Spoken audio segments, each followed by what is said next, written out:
This morning's webinar focuses on grant writing, and I am going to let our two presenters give introductions to themselves and then talk a little bit about their work, and then hopefully give some best practices advice to you all. And then we'll also take questions in the, uh, you can put them in the chat for this, and then I'll be monitoring that. So without any further delay, Lauren and Sarah, please take it away. Thank you so much, Stephanie. And thank you for inviting us to join you this morning. We're really excited to be here. My name is Lauren Aerni-Flessner, and I'm a research development specialist with the Research Development and Proposal Services team here at MSU. And today I'm joined by my colleague, Sara Steenrod, who is also a research development specialist. And our group is situated within the Central Office of Research and Innovation. And as a central service unit, we are available to help researchers from any college across campus to support their grant proposal development efforts.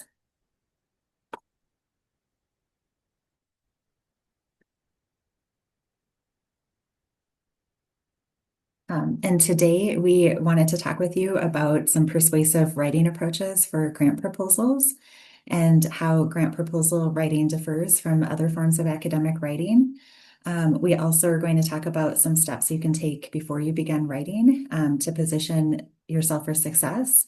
And finally, we are going to briefly mention some resources that are available to support proposal development efforts at MSU. And again, if you have any questions as we go through the slides today, please feel free to enter your questions in the chat, and we are very happy to take questions at the end of the webinar today. So our first portion of our talk this morning, we're going to be talking about some persuasive writing approaches and key writing tips that we recommend following to help you and help your proposal stand out and make a positive first impression on your reviewers. Many aspects of proposal writing are pretty different than other forms of academic writing, such as writing journal articles. Proposals need to focus on the sponsor's goal rather than individual interests. They are future-oriented rather than discussing the outcomes of completed work. In proposal writing, it's really important to use persuasive rhetoric and to sell a project to the reader rather than explain the project to the reader. Well-written proposals tend to convey a more personal tone and convey excitement about your project to readers. And additionally, successful proposal writing takes a team of writers and collaborators, reviewers, and professionals who are providing advice on the proposal, such as research administrators, colleagues, mentors, research development professionals. So it is not an individual pursuit. And finally, in proposals, you will really want to focus on writing concisely and using plain and easy to understand language. Keep in mind that unlike other writing where your readers may be more likely to be experts in your area who sought out your writing because it's relevant to their work, your proposal readers are going to be likely in a different area or subfield. In addition, your reviewers very likely might have a large number of proposals that they were assigned to read, and they might not share your discipline-specific vocabulary. So it's really important to write concisely and to use accessible language. We are going to walk through a few approaches and tips over the next few slides that will help make a strong first impression on your readers reading your proposal. And our first tip is to think about proposal writing as storytelling. Well, the structure of your proposal will depend on what the funder requires, and you should use the structure that your funder prefers. To the extent that you can, you should make your proposal tell a story. The human brain loves stories, and you want to present the problem that you're addressing and your solution in a compelling manner that invokes curiosity and excitement and gives the reader a narrative that they can feel enthusiastic about. Incorporating memorable details can help your reader form a mental image. Building the proposal around one main idea and painting a picture of the future and what exciting new things are going to be possible after you successfully complete this work will all help your proposal be more engaging, easier to understand, and memorable.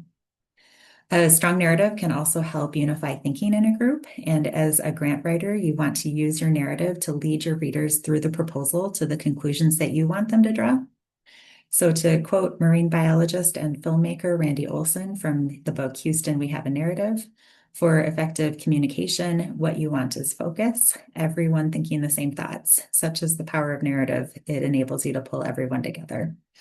Remember, most grant reviewers are reading a lot of proposals, so you want your proposal to hold their attention, and a good narrative will help you do this. And because your grant reviewers are reading a lot of proposals, you also want to make your proposal memorable, and storytelling can help with this. In 1969, two Stanford professors, Gordon Bauer and Michael Clark, who were interested in the relationship between story and memory, set up an experiment with two groups. They asked the first group to memorize a list of 12 words, and most people were able to recall all of the words after studying the list. However, their longer-term recall was only 13%. A second group was asked to create a story using the same words, and their short-term recall was nearly perfect, just like the first group. But unlike the first group, their average longer-term recall was 93% compared to just 13% for the group who memorized lists. So just remember, stories can provide a scaffold to help your reader remember the information that you're sharing. And this is really important in grant proposal writing, where you want your proposal to be memorable in a larger group of proposals, and you want to help your readers really easily recall information. So I'd like to take a few minutes to tell you about a simple but effective narrative template that you can use in your proposal abstract or in the beginning overview section of your proposal. It's called the and but therefore narrative structure, and you can use this template as a starting point to engage readers in your story. And but therefore, or ABT, works well for developing a concise elevator pitch.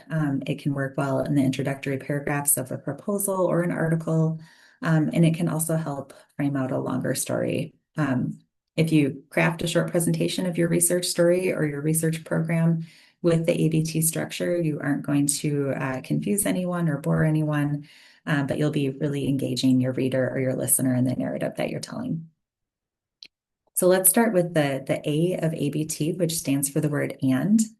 A typical story begins by laying out a few facts, and the most common connector for stringing together these facts is the word and. Then you reach the middle of your story and something happens. The word but comes in, which is the B in ABT. And this is a really powerful word because it generates tension and changes the direction of the narrative.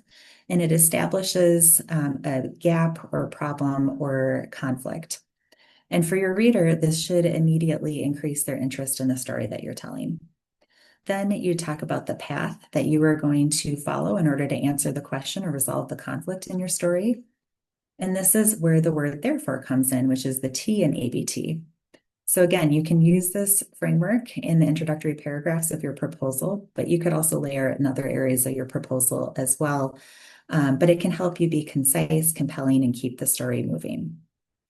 When we use ABT, we will want to start by talking about what we know about a topic, listing a few key facts connected by the word and.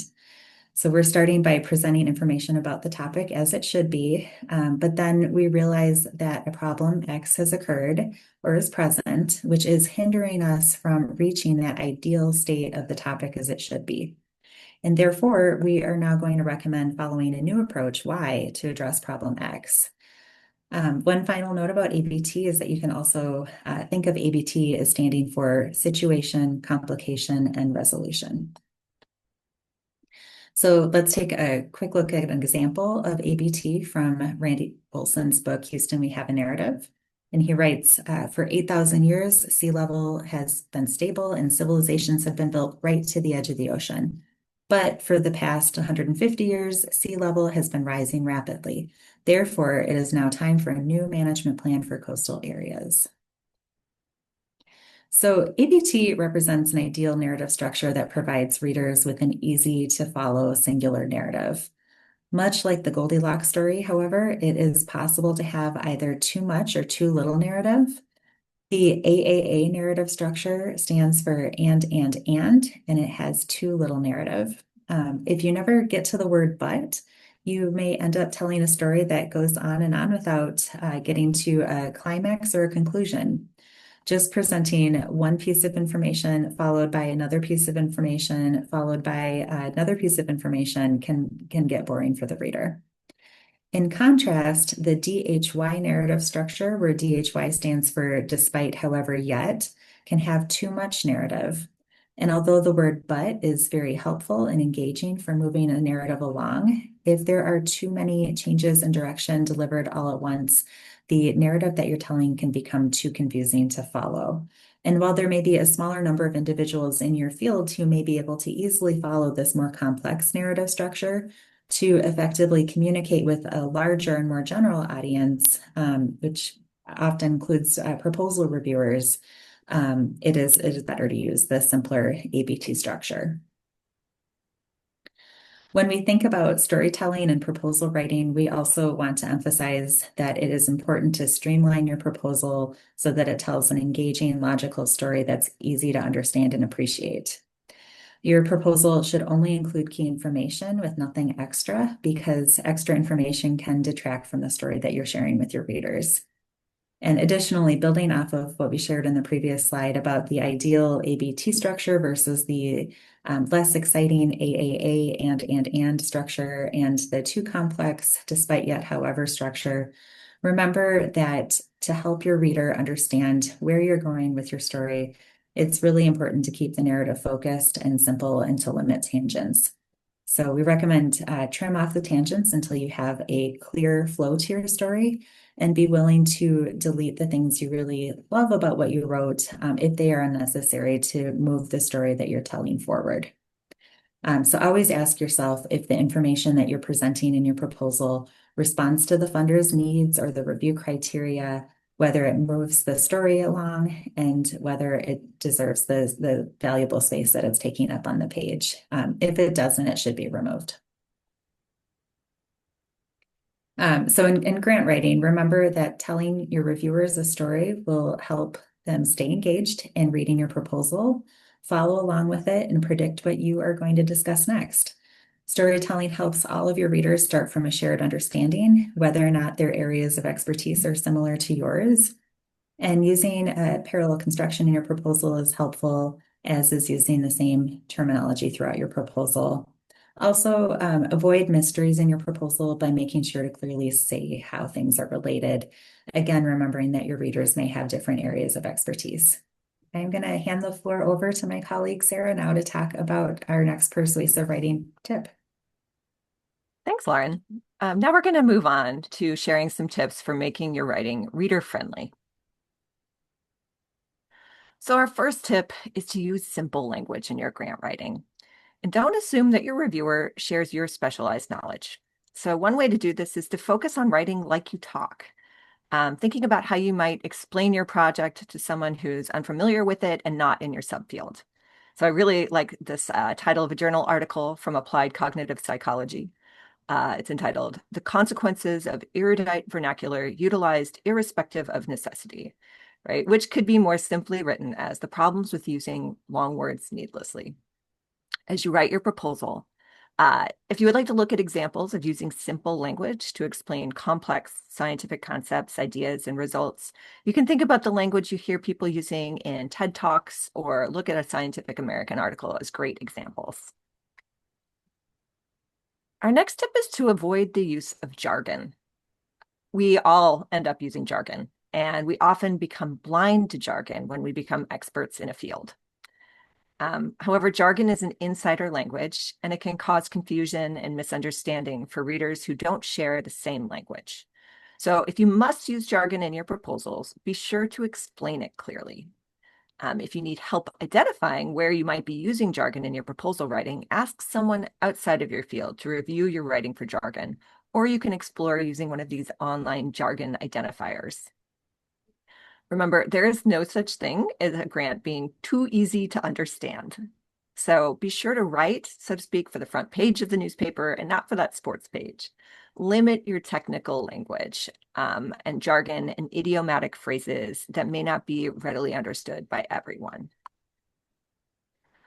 So to further illustrate the negative consequences of using jargon in your proposals, here we're sharing two graphs from a study that showed if you want to increase the number of citations of your journal articles that you receive from other scientists, you're going to want to minimize your use of discipline-specific jargon.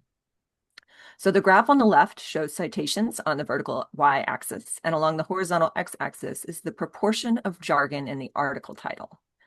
Similarly, the graph on the right also shows citations on the y-axis, but in this case, it shows the proportion of jargon in the article abstracts along the x-axis. This study included roughly 20,000 published papers about cave science. And cave science is a multidisciplinary field that includes researchers that study biology, anthropology, geology, and other fields who do not share the same discipline-specific vocabulary, despite the fact that they all study caves. The study authors, Dr. Martinez and Mamola, found that the most highly cited papers do not include terms specific to cave science in the title and kept jargon to less than 2% of the text in the abstract. In contrast, jargon-heavy papers were cited far less often. So when you think of this finding in the context of your grant proposal, remember that your grant reviewers may not be in your subfield and they may not share your vocabulary about a topic. So to help ensure that reviewers can easily follow your narrative as they read your proposal, make sure to avoid jargon so your readers aren't left to Google or guess what a term means. Our next tip is to write concisely. This is a quick quote from Dr. Seuss, Master of Conciseness. So the writer who breeds more words than he needs is making a chore for the reader who reads. It's why my belief is the briefer the brief is, the greater the sigh of my reader's relief is. So it can be tempting as a proposal writer to try to fit as much important information about your project into the limited number of pages you have to work with.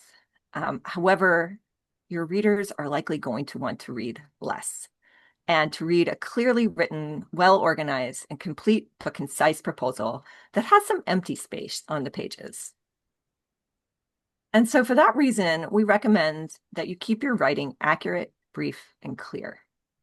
As you focus on writing concisely, keep in mind you can simplify your writing by removing unnecessary words like adverbs and by eliminating redundancy. Keep your sentences short. It's often best to keep them less than 30 words or about 2 lines of text. And make sure you're trying to only communicate one idea per sentence. Similarly, keep your paragraphs short and avoid making your page look like a so-called wall of text to your reviewers. Make sure that each paragraph only focuses on one topic. And make sure to begin each paragraph with a strong topic sentence so that your proposal is as easy as possible for your reviewers to skim or quickly read. Our next tip is to grab your reader's attention throughout your proposal. So you'll want to start your proposal with an attention-grabbing sentence. Spark your reader's curiosity. As much as you can, try to paint a picture with your words, and you can do this by sharing short anecdotes, examples, or quotations. We recommend that you use active voice in your proposal and use effective visual illustrations such as figures and photos to capture your reader's attention. Tell your key points early. Remember that not everybody on a review panel is going to read your entire proposal, but they will read that first page. And the easier that your proposal is to find the information that they're looking for, and the more interesting your proposal is, the more likely your reader will be to read the rest of your proposal carefully and enthusiastically. Word choice is another extremely important consideration when you're writing your proposal. Your language choices will affect how your reader perceives your project. Ideally, you want your proposal to exude confidence. And one way to do this is by using concrete language, such as "we will do X," instead of weaker words like "we will try," or worse, "we hope." Using specific action verbs will excite your reader about your project and make it easier for them to envision, and it will help convince your reader of its feasibility. It will feel more real. The funder usually has a pretty specific idea of what they want to fund, and you want your project to match that idea as closely as possible. One way to demonstrate this alignment is to use the same language that the funder uses in your proposal, and that shows that you're speaking the same language. And finally, be careful to only use one term to refer to one concept.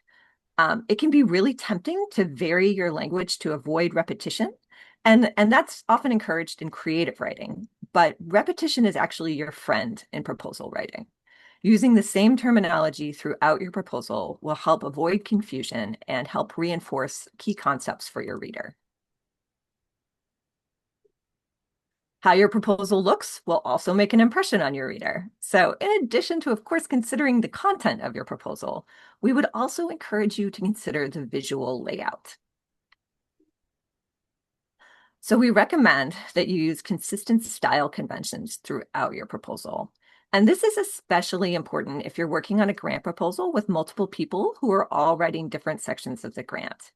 You want to be sure to use a style guide to make sure that you're using consistent formatting for section headings and subheadings, as well as to strategically emphasize important words or a key line of text. We recommend that you organize each of your specific aims or specific objectives or research thrusts or themes in a parallel way so that they all use a similar format and that they all contain the same subsections. And finally, using strategic formatting to emphasize important words or sentences needs to be done judiciously. For example, if you're using bold font to emphasize important words that you don't want your reader to miss, only do this with a few words on a page. While strategic formatting is a very helpful tool for drawing your reader's attention, it can also quickly become overwhelming. So you can think of strategic formatting as a bold spice you can incorporate into a meal you're preparing. A little bit can grab your reader's attention, but too much can be overwhelming. So to drive this point home, you can see on this slide how using a lot of different types of strategic formatting can be overkill and actually makes it much harder to read and interpret the writing. So here is the same information with much more sparing use of formatting. As I'm sure you can appreciate, it's much easier to read and process. Using good visual design will make it easier for your reader to understand what you're trying to convey in your writing. And judicious use of strategic formatting is a great way to keep your reader oriented and able to keep track of key messages you want to convey and keep track of where they are in your proposal. Using strategic formatting serves to signal which information is most important. However, when you're writing about a topic that you are excited about, it is easy to fall into the trap of feeling like all of the information is important, and this can often result in the overuse of formatting. Overuse of formatting tires your reader, and their brains can no longer focus on understanding your proposal because they're also trying to decipher these other signals. So when it comes to formatting, just remember the adage, less is more. And by using this tool judiciously, it will actually be more effective. The specific strategy you use when you're formatting your text for emphasis is also very important. So not all styles of text formatting achieve the same effect. For example, underlining actually removes white space from the page, and it can be taxing on the reader when used to emphasize more than just a couple of words. It's really quite difficult to read several lines of text that are underlined because the underlining signals that everything is important. And your brain is forced to read this complex information and at the same time try to prioritize how important that information is. And so for that reason, we would actually recommend that underlining is most effectively used as a tool for organizing information rather than emphasizing it. So for example, it's a really great tool for underlining subsections or subheadings and emphasizing them. Similarly, italics can also be taxing on the reader when used on more than a couple of words of text. So we suggest that italics are best used when emphasizing a very small amount of text, such as a word in a sentence that you want to draw the reader's attention to. Readers process italics while they're reading, and so this formatting strategy is not very effective at grabbing attention from afar. So we don't recommend it for indicating key concepts or terms that the reader might want to refer back to while reading your proposal.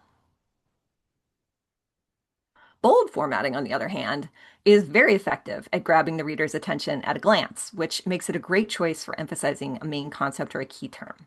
So we recommend that you use bold text to help the reader identify key points of your proposal as they skim it.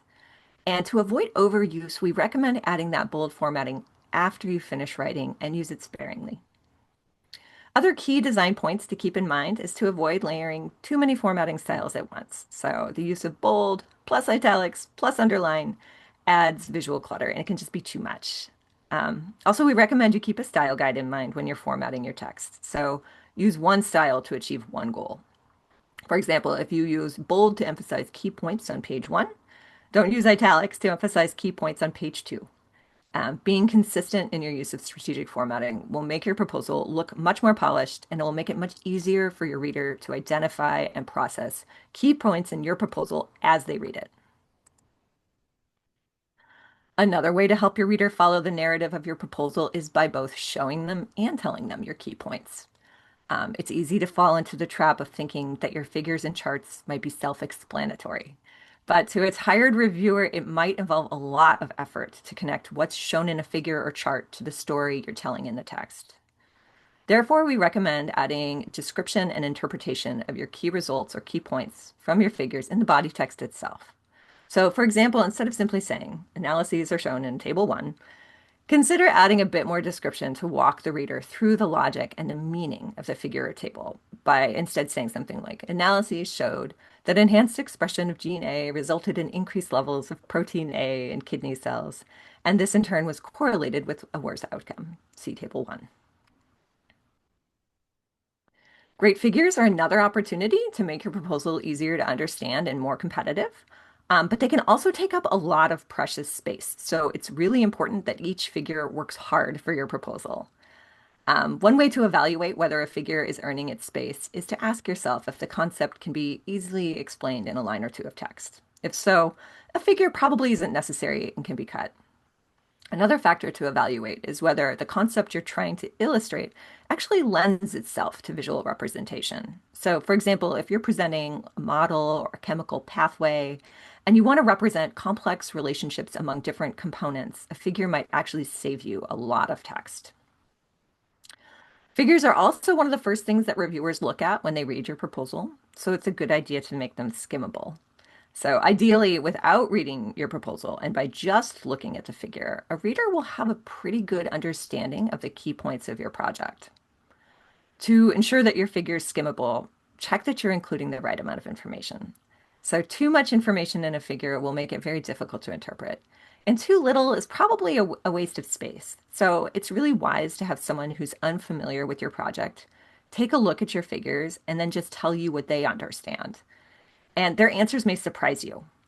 What seems obvious to you may not be obvious to someone else. And this kind of feedback can give you really valuable insights into whether you've included the right amount of information and presented it in a clear way. Unfortunately, figures are often an afterthought and only finalized right before a proposal is submitted. And as a result, they can end up looking kind of sloppy because there's just not enough time to format and polish them. And unfortunately, this is really common. So taking the time to make good figures is well invested. There are a lot of bad figures in proposals, so great figures are going to make your proposal stand out. Our next set of tips focus on telling your reader what they need to know. So readers of grant proposals have a very specific job. They need to review and evaluate the merits of your proposal based on the funder's criteria. And as a proposal writer, you want to make that job as easy as possible for your reviewer. So as you think about that first page and you think about the key points of your project, you want to grab your reader's attention by telling them the most newsworthy information first. We recommend thinking about the so-called 5 Ws plus H. And by this we mean you should make sure that you're saying what you want to do, why it is significant or important, how you're going to do it, who is going to do what, when you will do the project, and where it will lead. And this first page of your grant proposal should have a pretty high level, be at a pretty high level and be conceptual. You should think about saving the details and the background for subsequent sections. And while you will need to provide those details and background information, without understanding the so-called big picture of your project, these details can be very confusing and potentially frustrating to encounter too early in the proposal. Often when we talk about our audience for grant proposals, we are thinking about the reviewers. However, the reviewers are not your only intended audience when you're writing a grant proposal. The other key audience for your writing is the funder. So your proposal must also convince the funder that this project will make their program a success. So if you can, it's very helpful to describe how you'll leverage resources that they've already invested in. Always describe how your work aligns with the funder's mission. Your work should be an extension of this mission, and you must convince the funder that achieving your research goals will serve to achieve their goals as well. Throughout your proposal, you'll want to make it clear that you are the right person or team with the right expertise and the right resources to do this project well. So be sure to showcase your ability to successfully complete the project. And this means that you want to highlight your prior collaborations for team projects. You want to point out the resources available to you or your team, especially if they're unique or rare. You want to weave your unique capabilities throughout the proposal. And after the reading your proposal, the reader should be convinced that you are the ideal person or team to make this project a success. Remember that your readers are typically reading your proposal after a long day of work. The easier you can make it for them, the more positively they will feel about your proposal. So as you write, make it easy for the reviewers to find the information that they're looking for. And you can do this by making sure to follow those reviewer guidelines and address the key relevant merit review criteria. Use keywords from the solicitation in your writing to remind them that you're speaking the same language. And throughout the proposal, take care to be specific and write clearly. Use a legible font. This is especially the case for figures. Be sure that you check those agency guidelines to ensure that your font and point size are compliant with their requirements.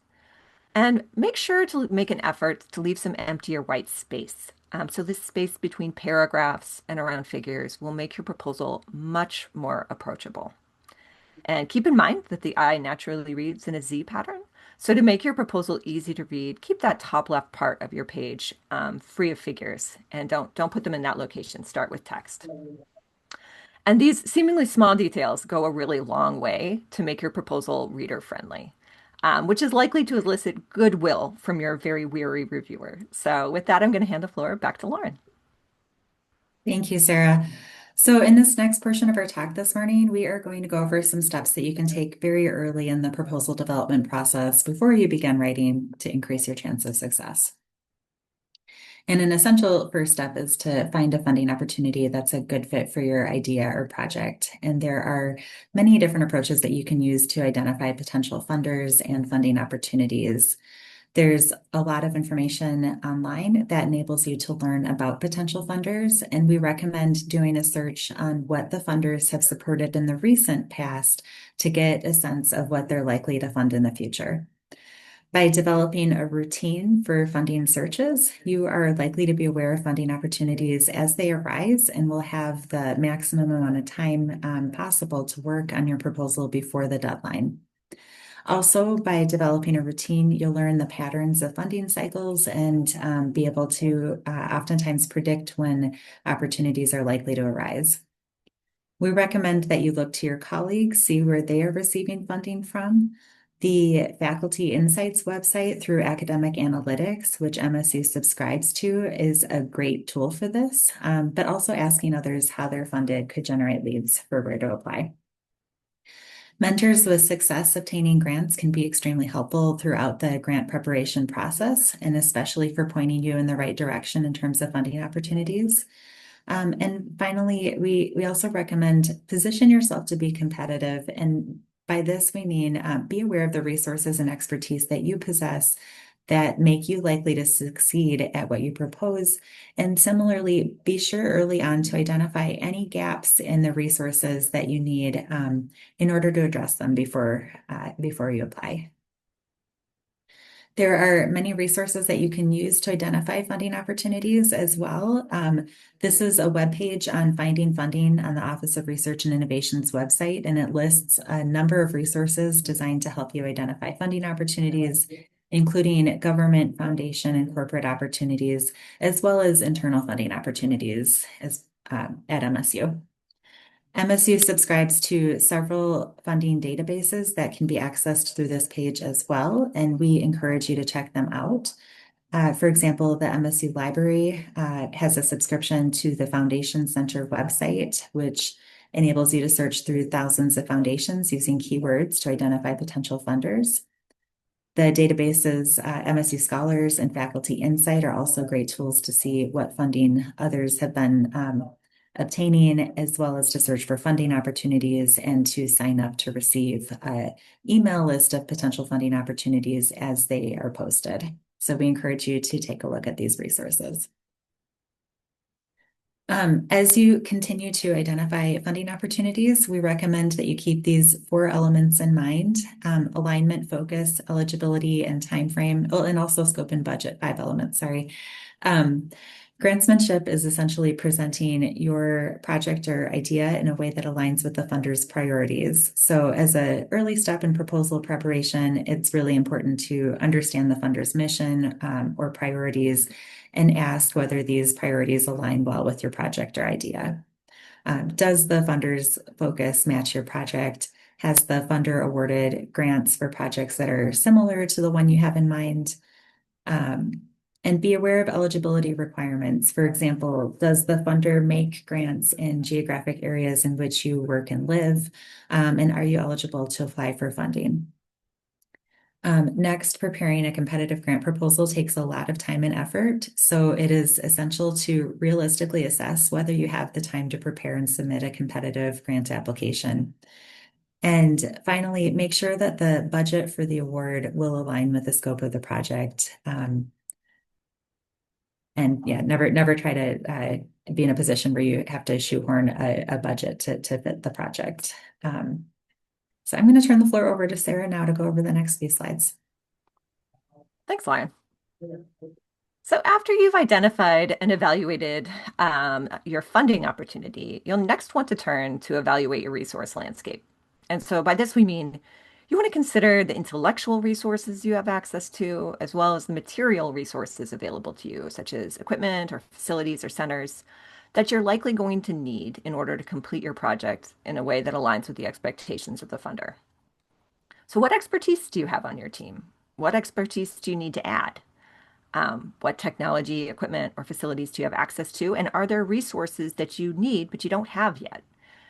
Begin thinking about a plan to acquire them or acquire access to them, and give some thought to what other resources might give you and your team a competitive advantage. What will make your application stand out from the rest? Sometimes proposals are solo efforts and projects are solo efforts. Sometimes they require teams. Often they require teams. So if your project requires a team, you might initially find it to be challenging to fill every gap in terms of required expertise by relying on the scholars that you already know. So to build out that dream team, you might require you to reach out beyond your current professional network by using faculty insights, for example. And then once it's decided who's going to be on the team, it's really essential that everyone's role is well defined for the project. And it's important to start team building early so that the team members can be involved in each stage of proposal development, especially including the planning. It's also important that every team member should benefit from this collaboration. So, if you have something to gain by joining this team, you're going to be in a much more position to be much more involved as a team member. Having a highly engaged team will make the collaboration more productive and probably more enjoyable as well. When you're describing your collaboration in your proposal, be sure to emphasize any prior successes within that collaboration. And this could be co-authoring publications or working together on prior projects or grants, or even co-mentoring students. And this will help reassure reviewers that the collaboration is likely to succeed, which is critical for the proposed work to succeed. When you write a proposal, especially if you have co-PIs or other team members helping you write, one of the best things that you can do is put together a very detailed outline of the proposal based on the instructions in that solicitation from your funder. All too often, we see the common mistakes of teams trying to divide up sections of a proposal and assign different sections to different writers without starting from a common framework like a detailed outline. And the problem with doing this is that each person or subgroup of writers tends to use a different writing style for drafting their section of the proposal. And sometimes you'll even find that multiple writers all end up separately crafting introductions to their specific sections of the proposal, or that the sections substantially overlap with other sections of the proposal that weren't assigned to them. And so there ends up being a lot of overlapping information that needs to be trimmed later. So even if you don't have co-authors, having this detailed outline will help you plan where to include key information and avoid redundancy. As you write, it needs to be crystal clear what information does and does not need to be included in each section.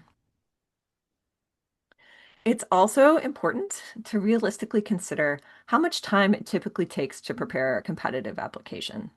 So here we're showing a very general guideline for preparing an application starting about a year in advance. And we've highlighted here in this timeline some red asterisks, which are time points where it might be especially helpful to connect with the research development team, as these are critical steps in the application preparation that we can help you with.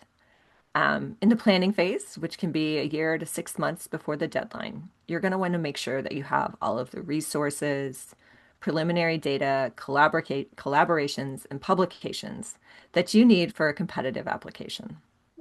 At this point, you should start drafting a one-page summary of your project and identifying and contacting a program officer or another contact at your funder. For many funders, this is a really critical step. A contact within the funding agency can help you to understand if your project is a good fit and how you might more effectively align your project with the funder's priorities. And this is absolutely essential. During the actual preparing and writing phase, you're going to want to be drafting your research plan or its equivalent, but also making sure that your supplemental documents and your budget are underway. It's important during this phase to reach out for feedback, and this will give you enough time to get quality feedback and also enough time for you to consider and implement that feedback effectively. In the final month before your deadline, you're going to want to make sure that your research administrators and grants office have the documents that they need. And at this point, you're going to want to do a final close read and review of your proposal. By giving yourself time for multiple rounds of review and revisions, you're setting yourself up to have the strongest proposal possible. The best gift you can give yourself when you're working on a grant proposal is a break. Giving yourself enough time that you can take a few days or even a few weeks away from your writing will give you fresh eyes and enable you to see new ways to improve your proposal. So the key to having a competitive proposal is to start early. And with that, I'll hand the floor back to Lauren. Thank you, Sarah.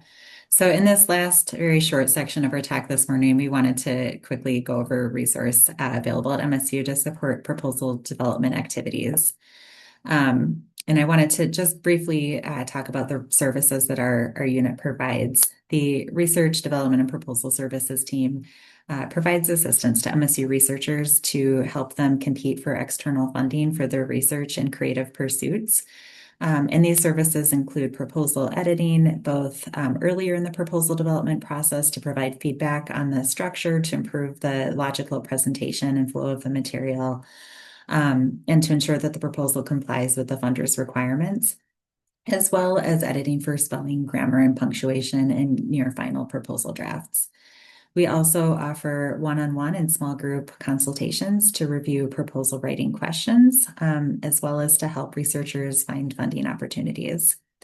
And finally, we provide grant-related webinars and workshops and writing groups during the academic year. And these services are available at no cost to MSU researchers.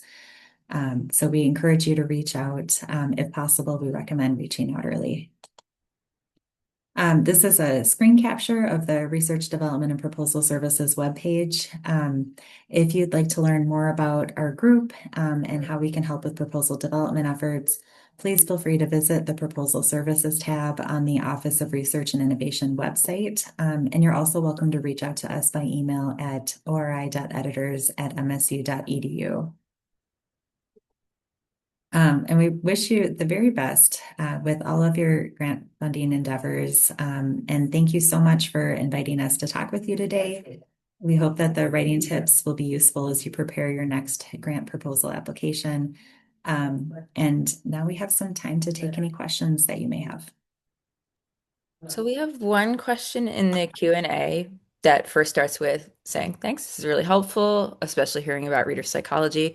For the narrative, is it generally acceptable to use first person personal narrative as related to the research, or does it depend on the discipline or grant opportunity? I generally encourage people to use first person in grant proposals. There may be some cases where that's not acceptable. There are a few funding agencies that will say use third person in this particular section of a proposal, and if they say that, you'll want to do that. But I think it is more engaging and easier to tell your story if you are an actor in your story. And I think that proposals written in first person are tend to be a little bit more engaging.